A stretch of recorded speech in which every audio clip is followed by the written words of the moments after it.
2026年3月11號，廣州出發，愛達地中海號9天8晚，帶你玩轉越南、馬來西亞、文萊3個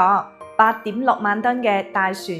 ，12層嘅甲板夠晒闊，2680人嘅載客量，住得舒服又自在，一張船票呢就包晒1日3餐同埋船上嘅免費娛樂節目，海上巡遊4日。可以瞓住吹海風睇日出日落，劇院表演、健身房設施隨便你玩，限時特惠超抵玩，內艙房立減5000一間，陽台房立減4200。最正嘅係同艙嘅第3、第4位係免船票㗎，一家4口或者老友記一齊出遊，平均幾千蚊就搞掂呢一趟9天8晚嘅東南亞3國之旅。包埋價值1850蚊嘅港務費，廣州、佛山出發好方便，我哋仲配埋呢一個接駁交通㗎，唔使趕行程，唔使煩惱攻略，一次打卡3國風情。想要出發嘅朋友仔，嗱聲叫蘇小姐發返份行程俾你睇下啦。我係喺中山大涌開旅行社嘅蘇小姐，旅遊記得關注我。